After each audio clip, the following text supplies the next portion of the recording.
La corruption est un autre phénomène, et ce phénomène-là est croissant. Vous ne pouvez pas aller demander un service dans un bureau sans qu'on vous demande quelque chose. Vous savez, ce n'est pas pour me vanter. Moi, j'ai été ministre du Plan et des Travaux publics à l'époque. J'avais les transports, j'avais les infrastructures, j'avais les mines, j'avais l'urbanisme, enfin bref, tout ce qui est juteux là.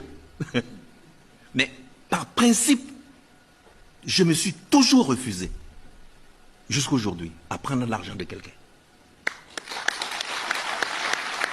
Toujours refusé par principe.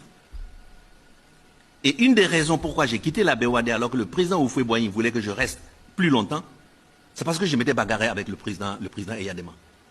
Quand je construisais le siège, il voulait sa part. J'ai dit non, président. Non, je ne peux pas vous donner de l'argent sur ça. C'est l'argent qui appartient à tous les États. Je ne peux pas. Il m'a convoqué dans son bureau avec son chef d'état-major, le président Eyadema, Dieu ait son âme. Il m'a engueulé, il m'a insulté. Et il s'est levé, il est parti. Il m'a laissé avec son chef d'état-major. Il pouvait me flinguer.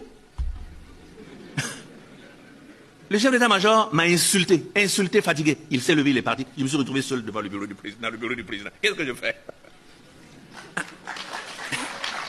Je me suis levé, je suis allé prendre ma voiture, arrivé à la banque, j'ai téléphoné à mon président, la Misana, en disant, écoutez, moi j'ai eu un problème avec le président Eyadema, volé à mon secours.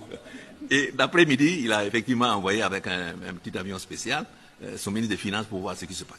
Bon, finalement, et c'est comme ça que j'ai refusé de continuer à la BOAD. J'ai construit le bâtiment de la BOAD sans jamais toucher un rond. C'est pas mon problème. Et voyez, c'est un problème de choix de vie. Quelqu'un qui choisit d'être comme ça, il est comme ça. Personne ne pourra enlever ça de sa tête. Et donc c'est comme ça que le président Houphouët m'a dit, tu vas aller à la Banque mondiale remplacer Bédier, qui était à l'époque à la Banque mondiale. Bon bref, nous ne sommes pas là pour faire ces confidences. Mais, donc la corruption, gagner de l'argent devient véritablement un problème dans notre pays. Il y a aussi un autre problème, c'est ce que j'appelle la fragilité des régimes politiques de mime démocratique. Je m'explique.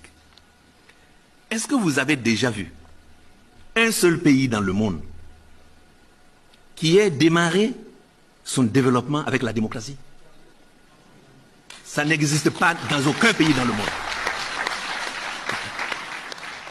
Mais nous nous fatiguons. La démocratie est un outil de fin de parcours, pas de début de parcours. Et je voulais vous dire ceci. Les États-Unis d'Amérique, qu'est-ce qui a fait le développement des États-Unis d'Amérique? C'est l'esclavage. C'est l'esclavage. Et les États-Unis d'Amérique, non seulement c'est l'esclavage des Noirs, mais aussi ils ont assassiné les Indiens pour récupérer toutes leurs terres. Ça, c'est la démocratie. Les Français, ces trois empereurs qui, après la Révolution, ont pris le pouvoir en France.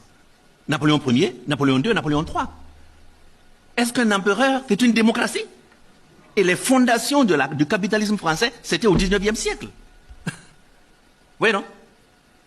Prenons le cas de l'Angleterre, qui se prévaut de démocratie.